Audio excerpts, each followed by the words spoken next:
The grand hall of the stellar empire gleamed with polished metal and pulsing lights. 12 council members sat in a half-circle, their tall forms casting long shadows. In the center stood Princess Lyra, her blue skin shimmering under the harsh lights. She kept her head high, though she knew why they had called her here. "The human diplomat has accepted our offer," said Council Leader Toran. His voice was flat, showing no emotion. "You will be sent to Earth next week." Lyra's three-fingered hands tightened at her sides. She had known this was coming, but hearing it still hurt. "May I ask which human?" she asked, keeping her voice steady. A hologram appeared in the center of the room. It showed a man with brown hair and kind eyes. He looked small compared to her people. "His name is Jack. He serves as Earth's junior ambassador to the Galactic Alliance," said Toran. "He is considered suitable for this arrangement." "Suitable because no one cares if his bloodline ends with him," said another council member with a short laugh.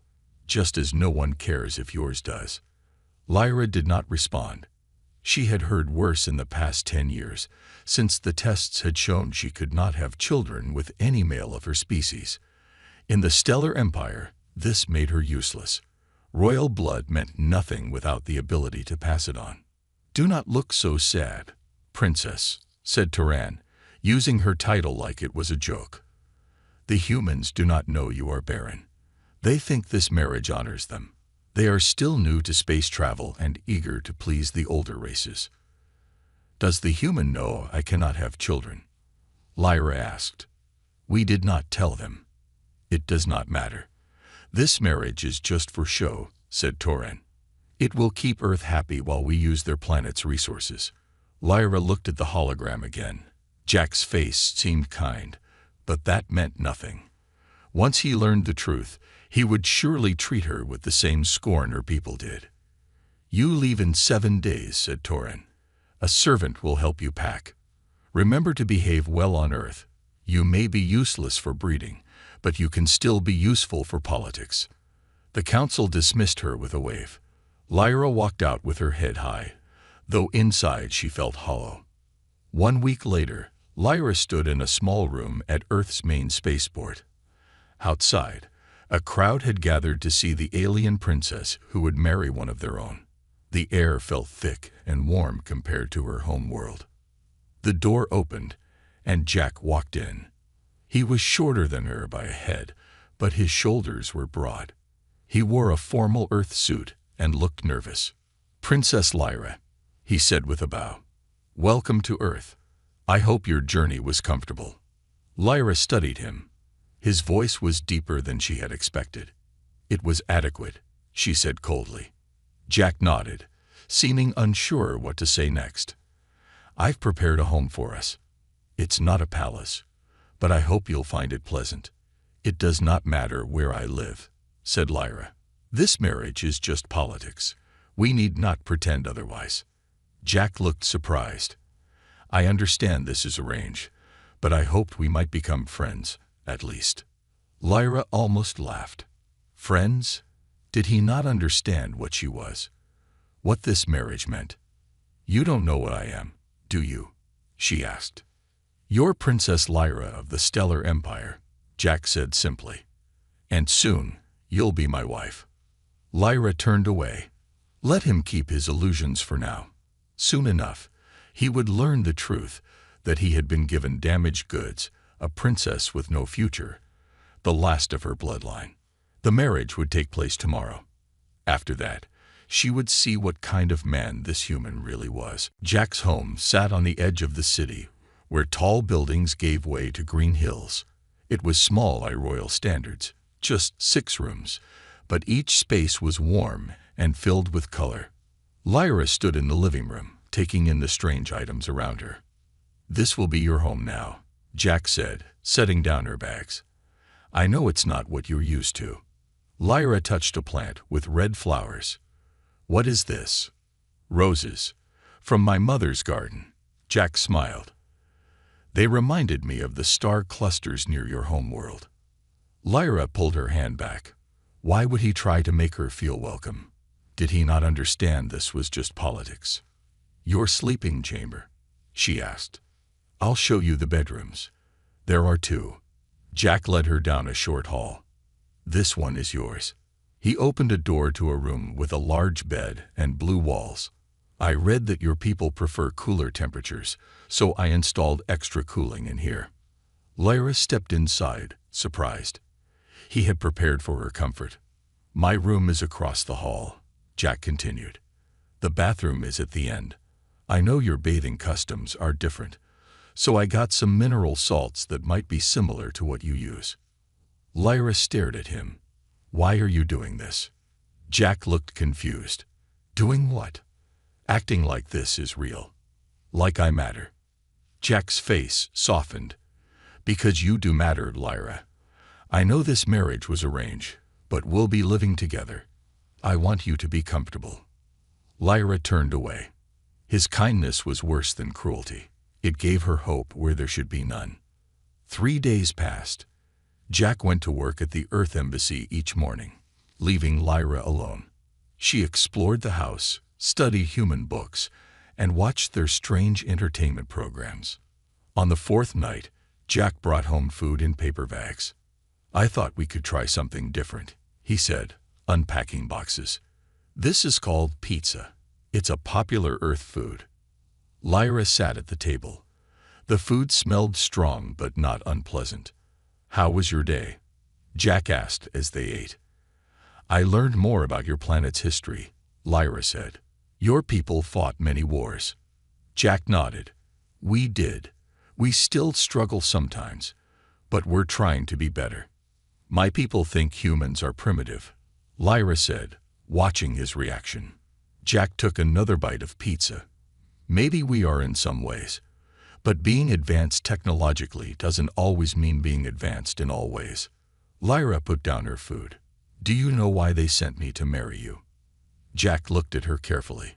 The official reason was to strengthen ties between our worlds. The real reason is that I am worthless to them, Lyra said flatly. I cannot have children with my kind. This makes me useless in my culture. She waited for his disgust or pity. Instead, Jack just nodded slowly. I suspected there was more to it, he said. Your council members seemed too pleased with themselves about this arrangement. You are not upset that they gave you a barren wife. Jack set down his food and looked directly at her. Lyra, on Earth, a person's worth isn't measured by their ability to have children. Many humans choose not to have kids. Others can't. It doesn't make them less valuable. Lyra felt something shift inside her. Your people are strange. Maybe, Jack smiled. Or maybe we just value different things than your council does. That night, Lyra lay in her cool blue room, thinking about Jack's words. For the first time since arriving on Earth, she wondered if perhaps being sent here wasn't a punishment after all. Maybe it was an escape. 2 weeks passed. Lyra began to feel less like a stranger in Jack's home. She learned to cook simple Earth foods and watched the birds that came to the garden. Jack taught her about human customs and took her to see the city on weekends. One evening, Jack came home looking excited. Lyra, I want you to meet someone, a friend of mine who might be able to help you. Lyra looked up from the book she was reading. Help me with what? With understanding why you can't have children with your people. My friend Dr. Ellis specializes in alien biology. She's very good and very discreet. Lyra stiffened. Why would I want to know more about my failure? Jack sat beside her. It's not about failure. It's about understanding. What if there's more to it than your people knew? Lyra wanted to refuse, but curiosity tugged at her. Her people's doctors had simply declared her defective and moved on. No one had tried to understand why. Fine, she said. I will meet your doctor. Dr. Ellis's lab was bright and clean. The doctor herself was a small woman with gray hair and quick eyes. She shook Lyra's hand without fear or disgust. Jack has told me a little about your situation, Dr. Ellis said. With your permission, I'd like to run some tests. Our approach to reproductive biology might be different from your people's. Lyra agreed, and Dr. Ellis took samples and scans. Jack waited outside while they worked. Your reproductive system is fascinating, Dr. Ellis said as she studied the results. It's not like anything I've seen before. It does not work, Lyra said bitterly. That is all that matters. I wouldn't say that. Dr. Ellis pointed to a screen showing Lyra's cellular structure. Your cells have unusual patterns. It's not that they're defective. They're just different from your species norm. Lyra moved closer to the screen. Different how? Your reproductive cells have a unique molecular structure. They're incompatible with the males of your species, but that doesn't mean they're non-functional. Dr. Ellis looked thoughtful. In fact, they remind me of something I've seen before. She pulled up another image on her screen. These are human reproductive cells. Notice anything? Lyra stared at the screen. There were similarities between her cells and the human cells, similarities that didn't exist between her cells and those of stellar males. This is impossible, she whispered. Not impossible. Just unexpected. Dr. Ellis smiled. Biology is full of surprises. Your cells didn't match with your species because they've evolved differently. But they might be compatible with other species, including, possibly, humans. Lyra's mind raced. Are you saying I could have children with a human? I'm saying it's theoretically possible. Your reproductive system isn't broken. It's just waiting for the right match. Dr. Ellis touched Lyra's arm gently. You're not barren, princess. You're just ahead of your time. That night, Lyra and Jack sat in their garden under the stars.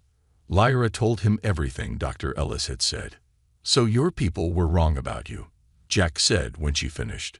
They saw only what they expected to see, Lyra agreed. A failure to continue the pure bloodline. But instead, you might be the start of something new. Jack looked up at the stars. Something that could bring our species closer together. Lyra felt something warm inside her chest. Hope, perhaps, or possibility. Dr. Ellis wants to do more tests, she said, to understand this better. Jack nodded. What do you want to do? Lyra thought about the council, about how they had thrown her away like broken pottery. She thought about Jack, who had treated her with kindness from the first day. I want to know the truth, she said.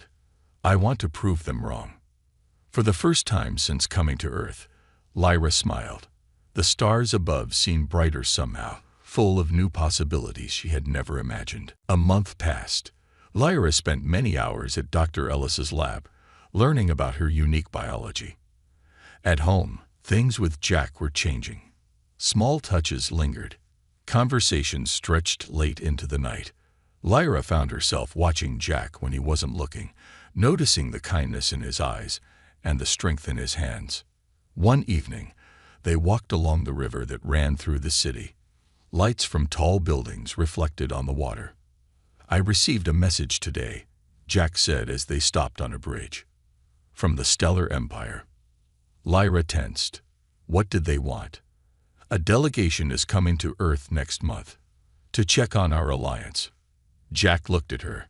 Your cousin Prince Orion will be with them. Lyra's hands gripped the bridge railing.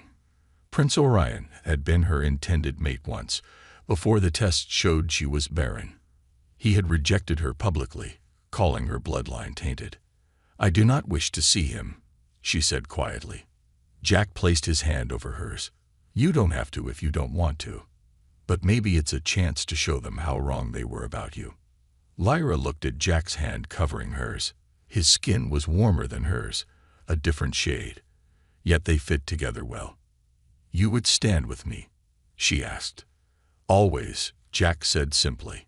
Something shifted between them in that moment. Lyra moved closer, and Jack's arm slipped around her waist. They stood together, watching the river flow beneath them. Jack's home no longer felt foreign to Lyra. She had added her own touches, plants from her world that Dr. Ellis helped cultivate, art she created herself. She cooked meals that blended earth and stellar flavors. She had stopped thinking of returning to her world. One night, as they prepared dinner together, Jack's hand brushed against hers. Instead of moving away, Lyra caught his fingers with her own. I've been thinking, she said, about what Dr. Ellis discovered. About my biology being compatible with humans. Jack set down the knife he was using to cut vegetables. What about it? Did you know? Lyra asked. When you agreed to marry me, did you know this was possible? Jack shook his head. No. I agreed because it seemed like a good way to strengthen ties between our worlds. And because... He paused. Because... Lyra prompted. Because when I saw your image, I thought you looked sad. Like you needed a friend. Jack smiled slightly. I didn't expect to feel more than friendship. And now? Lyra moved closer to him. Now I do.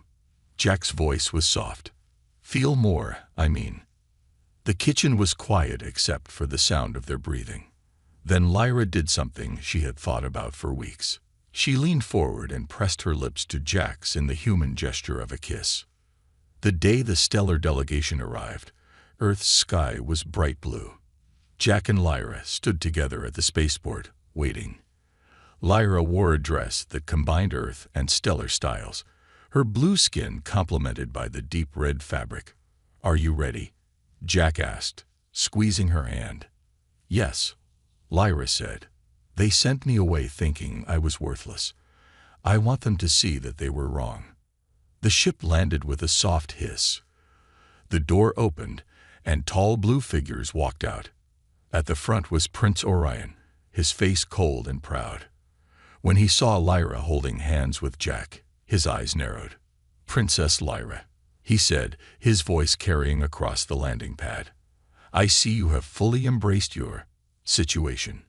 Lyra lifted her chin. I have embraced my future, Prince Orion. Something my past could never offer me. Orion's eyes flickered between Lyra and Jack.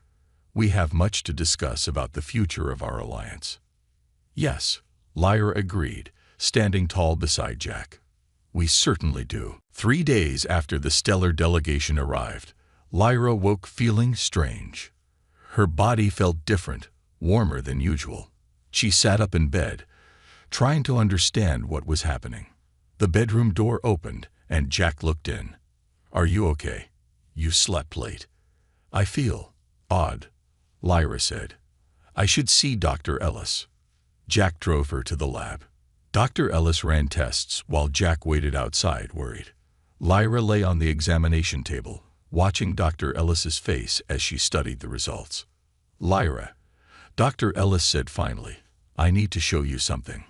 On the screen appeared an image Lyra didn't understand at first. Then she saw it, a small cluster of cells, growing and dividing. What is that? Lyra asked, though something in her already knew.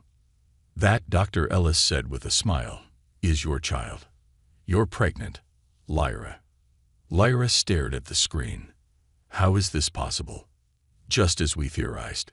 Your reproductive system is compatible with humans.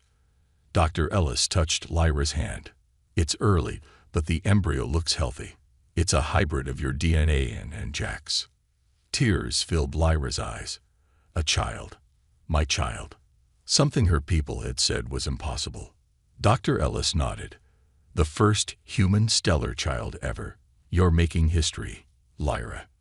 Jack's face showed shock, then wonder when Lyra told him the news. He sat beside her in Dr. Ellis's office, staring at the screen showing their child. We're going to be parents, he said in amazement. Is it? Will it be healthy? The genetic combination appears stable, Dr. Ellis explained. The child will have traits from both species. We'll need to monitor carefully, but I see no reasons for concern yet. Jack took Lyra's hand. This changes everything. Yes, Lyra agreed. My people will want to know. Dr. Ellis looked troubled. Perhaps we should keep this quiet until... The door burst open. Prince Orion stood there with 2 guards, his face dark with anger. So it's true, he said, staring at the screen. One of our technicians detected unusual readings from this lab and reported it to me. Lyra stood up. You have no right to barge in here. I have every right when it concerns stellar royal genetics. Orion moved closer to the screen. This abomination cannot be allowed. Jack stepped between Orion and Lyra. "That's our child you're talking about." "A mistake that must be corrected," Orion said coldly. "Princess Lyra will return with us immediately for proper medical treatment." "No," Lyra said firmly. "I will not go anywhere with you." Orion's eyes narrowed. "This is not a request. This is an order from the Stellar Empire. What grows inside you belongs to us." "She belongs to no one," Lyra said, placing a hand on her stomach. "And neither do I." "You were given to the human as a diplomatic gesture," Orion said. "Now that you have proven unexpectedly useful, you will return home." Dr. Ellis stepped forward. "This is my medical facility, and you are not welcome here. Please leave before I call security." Orion looked at the guards with him. "Take the princess." As they moved forward, Jack blocked their path. "You're on Earth now. Our laws protect Lyra and our child." "This matter is beyond Earth laws," Orion said. "This is about the future of the stellar bloodline." "The same bloodline you said I couldn't continue?" Lyra asked bitterly. "The same bloodline that cast me out as worthless." Orion didn't answer. Instead, he pulled out a communication device. "I am calling for an emergency meeting of the Galactic Alliance Council. This situation requires their judgment." He looked at Lyra coldly. "Until then, Princess, remember your duty to your people." After they left, Lyra sank into a chair, trembling. "They want to take our baby." Jack knelt beside her. "I won't let them. I promise you that." Dr. Ellis looked grim. "This just became about more than medicine. You'll need legal help now." "And diplomatic help," Jack added. "I'll contact Earth's ambassador right away." Lyra looked down at her still flat stomach. Inside her grew a child that shouldn't be possible. A child that could change everything between humans and the Stellar Empire. A child they would fight for with every breath. The Galactic Alliance headquarters floated in space between Earth and the Stellar Empire. It was a massive ring-shaped station where representatives from all member worlds could meet on neutral ground. Lyra had never been there before. She sat beside Jack in the Earth shuttle as it approached the station. Dr. Ellis sat across from them, along with Tom, Earth's head ambassador. They had spent the last 2 days preparing for this meeting. "Are you ready?" Jack asked softly, holding Lyra's hand. "Yes," she said, though her heart beat fast with worry. "They cannot take our child. I won't let them." The shuttle docked, and they entered the great hall where the council would meet. Representatives from 12 worlds sat in a circle. The Stellar Empire delegation, led by Prince Orion, was already there. When Orion saw Lyra, his face showed disgust. "The council will now hear the dispute between Earth and the Stellar Empire," announced the head counselor, a tall being with silver skin. "Prince Orion, please state your case." Orion stood. "The Stellar Empire claims rights to the genetic material currently developing within Princess Lyra. She is a royal of our world, and what grows inside her contains royal stellar DNA. This hybrid should not exist. It must be studied and controlled by our scientists." "Controlled," Jack whispered angrily. The head counselor nodded. "Ambassador Tom," Earth's response. Tom stood. "Earth recognizes this child as a citizen of our world, with a human father and a mother who legally resides on Earth. We reject any claim the Stellar Empire has on this unborn child or Princess Lyra, who is now family to one of our citizens." "Princess Lyra was given to Earth as a diplomatic gesture," Orion countered. "She remains stellar property." "I am not property." Lyra's voice rang out, shocking the council. She stood, facing the circle of representatives. "I wish to speak." The head counselor hesitated, then nodded. "The council will hear Princess Lyra." Lyra stepped into the center of the circle. "The Stellar Empire sent me away because they believed I was barren. They declared me worthless because I could not continue the royal bloodline with a stellar male. They gave me to a human as if I were an unwanted gift." She looked at each council member. "But they were wrong about me. I wasn't barren. I was different. My biology had evolved in a new direction. Dr. Ellis can explain the science.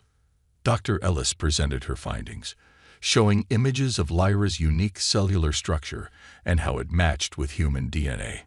This isn't a mistake, Dr. Ellis concluded. It's evolution. Princess Lyra's biology represents a natural bridge between our species. Murmurs filled the room. Orion stood again, angry. Even if this is true, the child still contains royal stellar genetics. It belongs to our empire. No, Lyra said firmly. The same people who threw me away now want to claim my child. You called me defective. You said my bloodline was tainted. You cannot reject me and then claim rights to my baby. One council member, a wise elder from a distant world, spoke up. Prince Orion, if Princess Lyra had remained barren as you believed, would you have wanted her back? Orion hesitated, then said coldly, no. But that was before we knew her condition was valuable. Jack interrupted, standing beside Lyra. You only want her now because she can do something you thought impossible.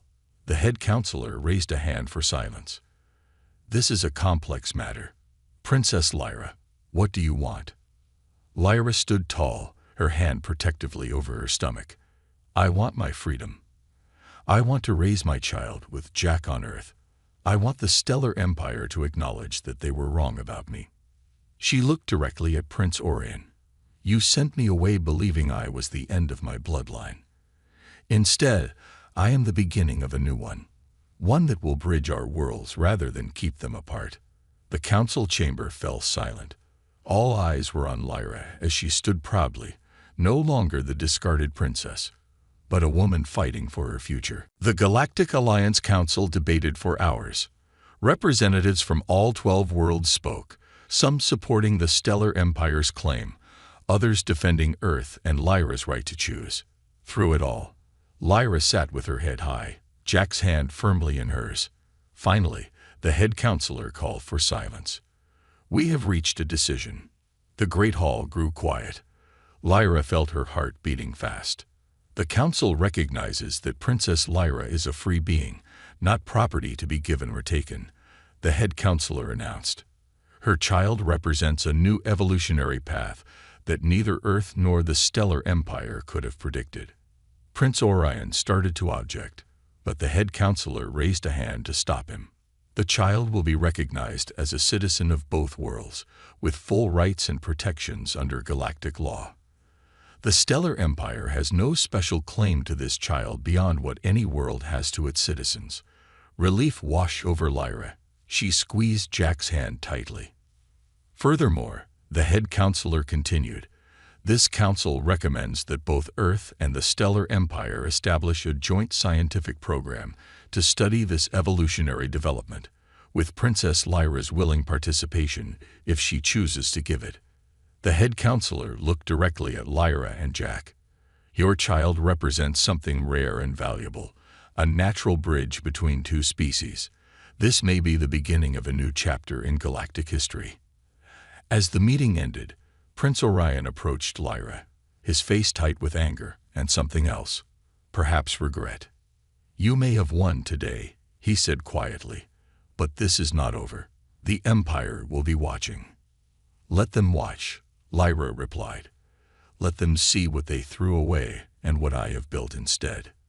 6 months later, Lyra stood in the nursery of their new home. Her stomach was large now, the baby growing strong according to Dr. Ellis's tests. The room was painted in soft colors that matched both Earth's sky and the stellar night. Jack came up behind her, wrapping his arms around her.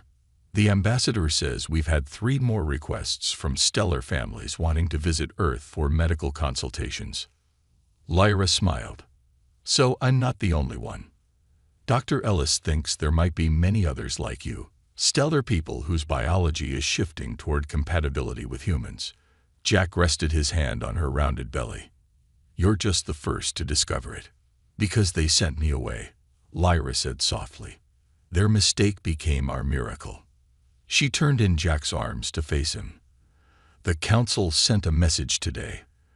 They want to create a new diplomatic position for us. ambassadors of evolutionary unity. Jack laughed. That's quite a title. It means our child won't be alone. Others will follow. Lyra placed her hand over his on her stomach. We'll build a bridge between our worlds, one child at a time. The baby kicked strongly, making them both smile. 1 year later, Lyra stood before the Galactic Alliance Council again. This time, she held a small child in her arms, a daughter with blue-tinted skin, and Jack's brown eyes. This is Star, Lyra said proudly, the first of a new generation. The council members leaned forward to see the child, who looked back at them with curious eyes. Even Prince Orion, now the Stellar Empire's official representative, seemed unable to look away from the healthy, beautiful child. We have received reports of 7 more successful human stellar pregnancies, reported the head counselor. It seems Princess Lyra was indeed the herald of an evolutionary shift. Jack stood beside his family, his face full of pride. What was once considered impossible is now our future. As they left the council chamber, Lyra held her daughter close. She remembered the cold hall where the Stellar Council had sent her away, believing her to be worthless. Now she walked tall, carrying the most precious gift, proof that they had been wrong. Where to now? Jack asked as they boarded their shuttle. Lyra smiled, looking down at their daughter. Home. And then, the stars. Behind them, delegates from Earth and the Stellar Empire were already discussing new treaties, new exchanges, new possibilities. All because of a princess they had thought was barren, given away to a human who saw her true worth. The mistake that became a miracle. The end that became a beginning. The future no one had imagined, except the two who had made it possible.